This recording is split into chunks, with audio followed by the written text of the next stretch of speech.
Hi, I'm Dominic, and I'm a grateful recovering gaming addict.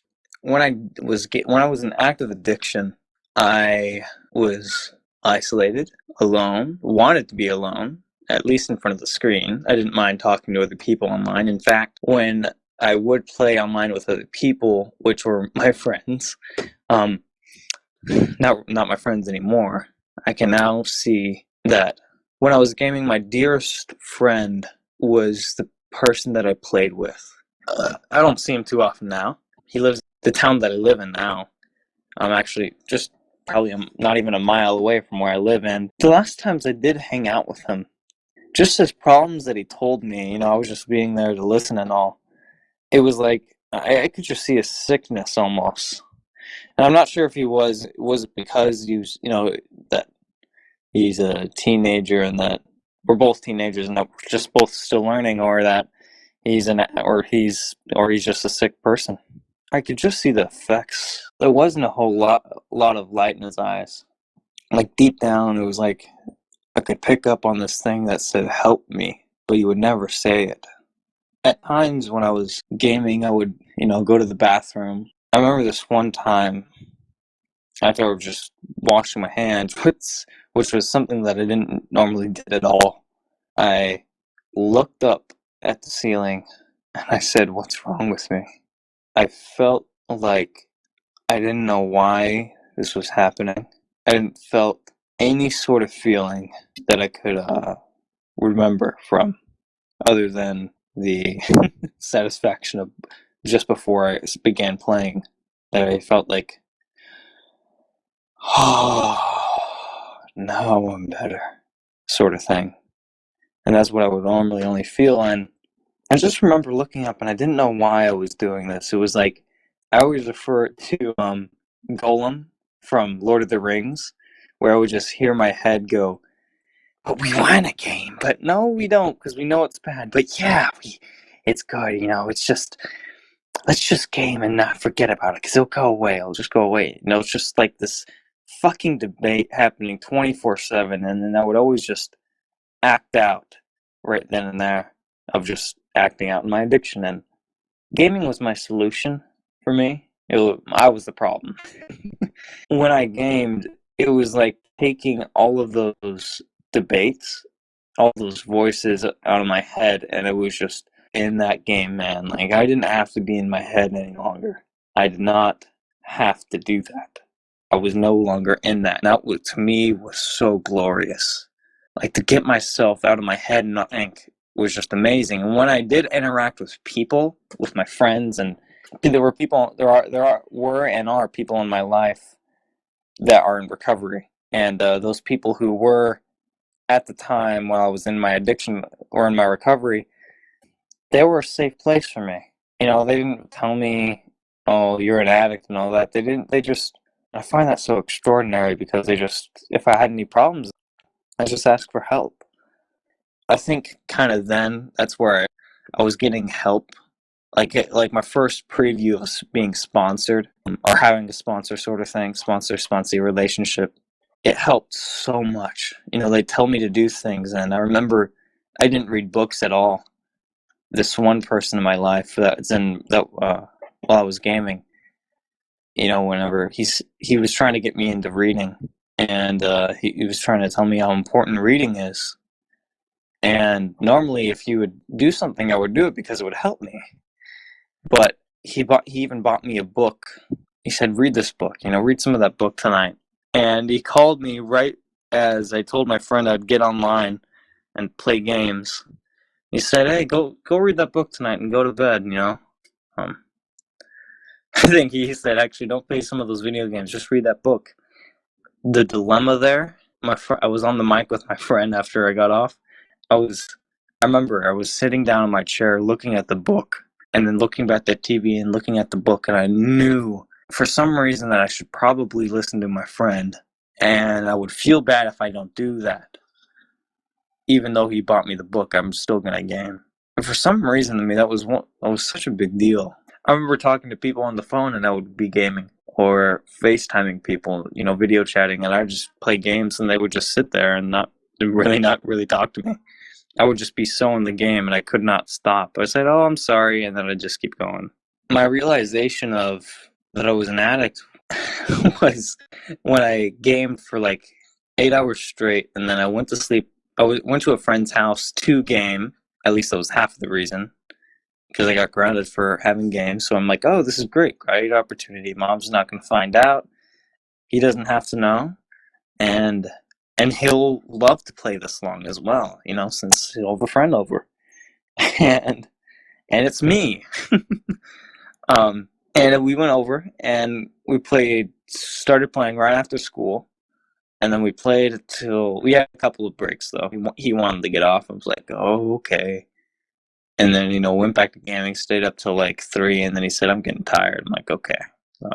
I guess I had my fair share for right now, so we went to bed, and as soon as we got up, his parents made breakfast, so we had breakfast, and then I sat back in that chair, and I was waiting for him to come back, and I was staring at this blank screen and holding the controller and sitting in this rocking chair, my feet kicked up, and this voice inside of me said, let's do this forever. I don't give a shit about tomorrow, any people around me, whatever fucking responsibilities I have if I game.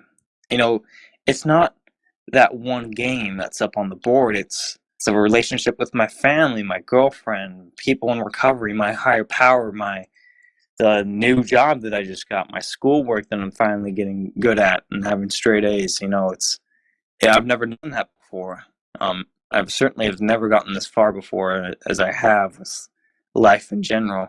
When I first came here into these meetings, I thought I was the only one in the world that I thought like this, I felt like this, and I gamed like this in a certain way. And when I heard these people had worse stories than me, or, maybe it wasn't so bad, or, certain aspects, I could still see that we were all the same from my perspective. That had a change on me. That was like, wow, this is great, but I still didn't go as to many meetings within my first, my first little more than a month of being in the program. And it was just because I could just go back to so easily being isolated.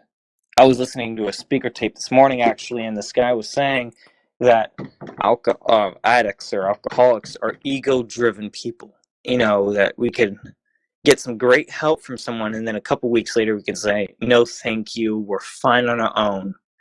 And which is exactly what happened to me. I just didn't go as too many meetings. And then one day I asked my my sponsor that I have now to be my sponsor. It was at this moment that I knew that I really needed help and where I started to work in the program.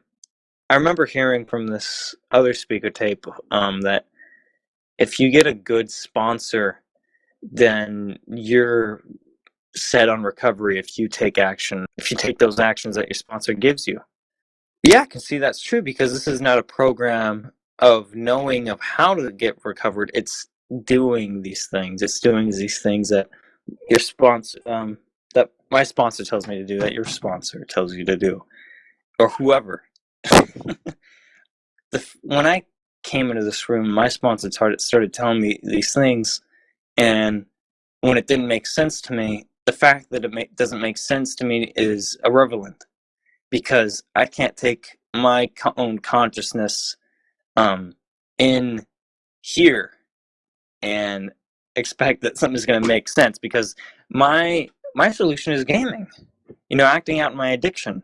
And that's and my sponsor's telling me these things to call me every day, check in at least a couple of days, and get other phone numbers and start reaching out, or go to meetings, which sometimes didn't make sense to me. Just those simple stuff to do.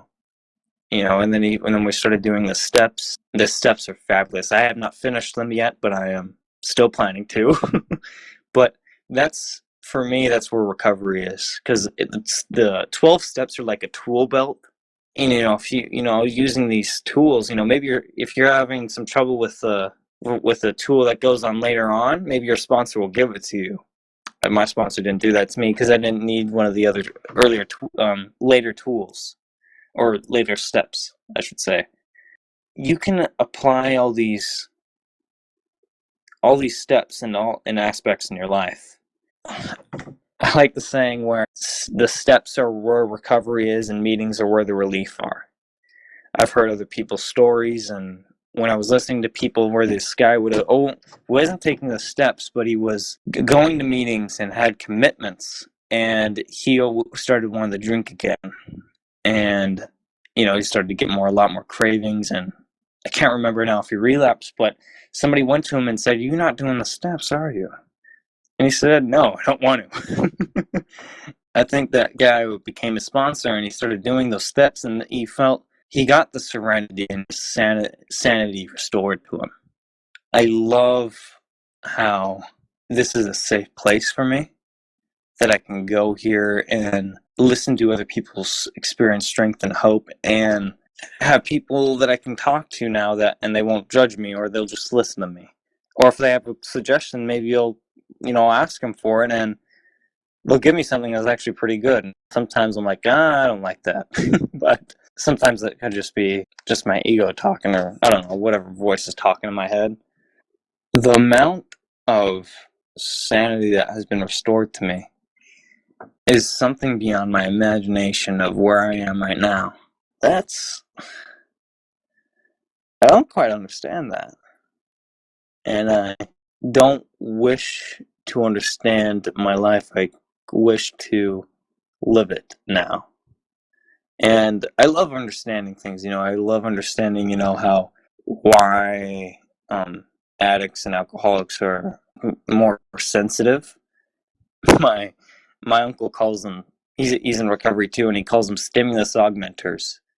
And it's a study that this guy did, and he said that we're more emotional and we're more sensitive. We're more things brighter, and we feel things deeper, like a lot deeper than the average human being. And like, for instance, when I see my bus driver, and if I take the same time the bus driver comes, I see the same bus driver every day after school, and every day I don't see a bus driver. I wonder if I see the bus driver, but the questions I ask are, what is he like? Does he have a family? Does he have kids? Does he have time for those kids that he has? What is his work hours like? How much does a bus driver make? Who does he hang out with? What does he do? What does he like to do? Does he not like to do anything at all? Is he boring? Like, these are kind of the questions I ask for, and it's just, I'm not really sure why I do this. I know a lot of people in my life who kind of do the sort of same thing. I'll have a year, December 7th.